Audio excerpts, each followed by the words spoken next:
Gradus du jour 23. Bientôt Noël, chouette les cadeaux. Bon, Gradus du jour 23 de l'Avent de l'année 2022. On parle tellement de 2023 que je ne sais pas pourquoi je me suis dit, ben, on approche quand même 2023. Année 7, hein, ce sera très important.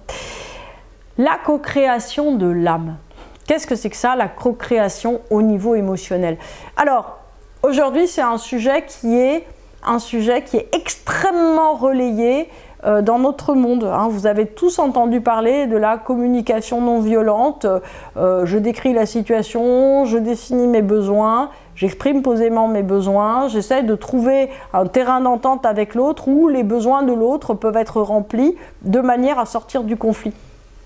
J'aime bien en fait moi ce type de méthode pour une chose très simple et très importante, c'est que au fond ça nous remet dans une maturité, on va dire, de gestion humaine. C'est-à-dire que en fait on part du principe en vérité que la chose qu'on ne doit pas perdre, c'est notre paix. C'est-à-dire que la chose véritablement précieuse et la plus importante, c'est notre paix. Donc même si vous avez quelqu'un qui vous empêche de vivre et qui vous énerve en face, le fait de lui faire cadeau du fait de perdre votre paix est la pire chose en fait qui peut vous arriver. C'est-à-dire que oui, il peut y avoir des rebuffades, des difficultés, etc. Il peut y avoir à se positionner, mais vous devez vous positionner uniquement dans la logique de ne pas perdre votre paix. Donc en fait, toutes les méthodes de co-création émotionnelle sont des méthodes qui, peu ou prou, sont des méthodes en fait qui sont là pour éviter de perdre notre paix, de rentrer dans le conflit, d'être en difficulté. L'idée, c'est d'arriver au fond à faire avec l'émotion de l'autre l'ouverture d'une autre voie, d'une nouvelle voie. Alors, cette chose-là, par exemple, peut se voir beaucoup dans la notion d'ambition. On est dans un monde où la notion d'ambition est très importante. Donc, par exemple, si on prend le schéma éducatif, c'est très intéressant parce que c'est un petit peu, on va dire, comme la racine naissante de notre société. Hein. Quand moi j'étais à l'école, quand j'étais petite, on me disait bah, il faut avoir les meilleures notes, il faut être la première de la classe, il faut avoir le tableau d'honneur, etc., etc. Oui, je sais, je suis très vieille. Voilà. Aujourd'hui, on vous met des smileys qui clignotent avec un nez rouge quand vous faites bien et des smileys tout verts qui sont malheureux quand vous faites pas bien. Mais en vérité, on n'est toujours pas sorti de cette logique de l'ambition, du meilleur et de la compétition. C'est-à-dire que au fond, on part du fait qu'il y a, j'allais dire, un but à atteindre. Le but, c'est par exemple 0 faute à l'exercice ou un niveau de compréhension. On n'a pas compris, bah, par exemple, à mon avis, le principe de l'école finlandaise ou le principe, on va dire, de co-création émotionnelle, on pourrait l'appeler comme ça par rapport à l'ambition, c'est-à-dire que la véritable ambition, c'est le dépassement de soi, dont on avait parlé au début. C'est-à-dire que l'idée, en fait, c'est d'arriver à poser vos propres objectifs compte tenu de ce que vous voulez. Alors c'est très compliqué parce que vous prenez Timothée 8 ans, d'accord ? Il est à l'école, donc il a 8 ans, il est en CE2, Timothée, il n'a pas redoublé, donc maintenant le redoublement d'ailleurs est interdit. Donc Timothée a 8 ans, il est en CE2 et on lui dit, alors en fait pose ton objectif par rapport aux maths.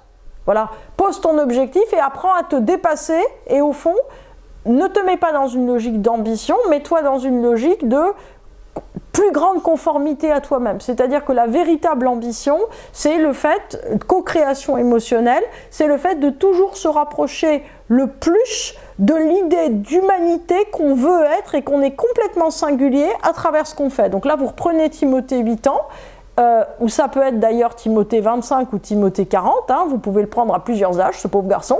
Il a bien du mal en fait à savoir derrière quelque chose ce qu'il veut vraiment. Et en fait, nous, on est dans un système qui a carrément le cul entre deux chaises, puisque on est à la fois dans un système qui a défait l'autorité, défait le tuteur. Le tuteur, il était simple, hein, 0 faute, eh ben, tu as effectivement l'ananas en haut du palmier, et il n'y a pas d'ananas en haut des palmiers, mais enfin, vous voyez l'idée, c'est pas grave. Voilà, en tout cas, on va chercher le truc tout en haut, et c'est formidable, et on est le meilleur.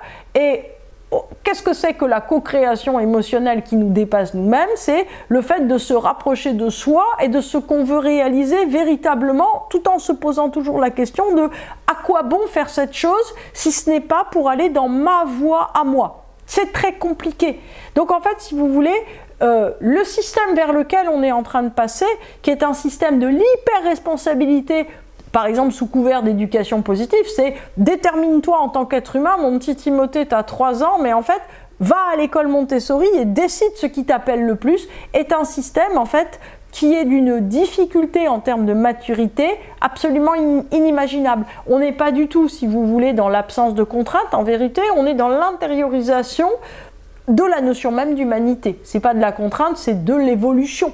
Donc c'est vrai que d'une certaine manière, c'est beaucoup plus simple de se dire « Ok, je veux 0 faute à l'exercice » que de se demander, quand on a 10 ans, quand on en a 25, quand on en a 40, quel est le sens de mon action à travers, notamment, par exemple, le job que je suis en train de faire. C'est-à-dire que, vous voyez, les questions qu'on ne va pas se poser à 10 ou à 25, souvent, on se les pose à 40, plus exactement à 42. À se dire, parce que, vous savez, il y a une opposition au transit d'Uranus. Donc, en fait, ce qui se passe, c'est qu'on se dit, mais suis-je bien à ma place? Est-ce que ça a du sens? Etc. C'est-à-dire que, en fait, on arrête normalement de se positionner uniquement par rapport à la société, en se disant, quand même, Romuald, il gagne plus que moi, ou Jean-Jacques, il gagne moins. Non, en fait, ça, si vous voulez, normalement, avec la maturité, ça passe. C'est-à-dire qu'au fond, le problème n'est pas d'avoir un plus gros frigidaire. J'aime bien prendre cet exemple parce qu'en général, on n'a pas envie d'avoir un plus gros frigidaire dans sa cuisine à moins d'être fou. Par contre, une plus grosse voiture ou un plus grand appartement ou plus de choses ou plus de possibilités, ça, en général, il y a des choses qu'on a envie d'avoir plus. Au fond, si ce plus est en même temps une comparaison, c'est-à-dire de se dire, quand même, à mon âge, mon frère, ma cousine, machin, qui a fait des études avec moi, des études suminaires dans la super école de machin, il a plus que moi. Donc on se dit, quand même, je me suis mal débrouillée. C'est-à-dire que tout système, j'allais dire, qui sort de la co-création émotionnelle, rentre forcément dans un système de comparaison, ou bien, j'allais dire, de marquage extérieur, comme des notes qu'on reçoit de l'extérieur, qu'on a fait bien ou qu'on a fait mal.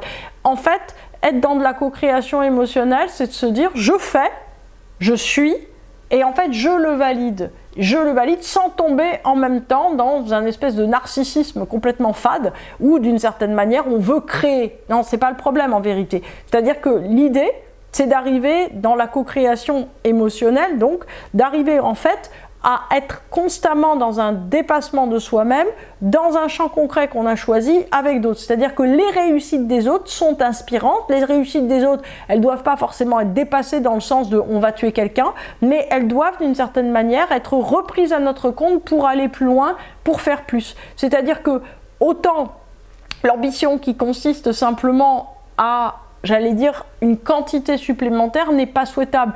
Une ambition qui consiste à une qualité supplémentaire qui va nous permettre d'accéder à notre singularité la plus profonde est non seulement souhaitable, mais le sens même de l'humanité.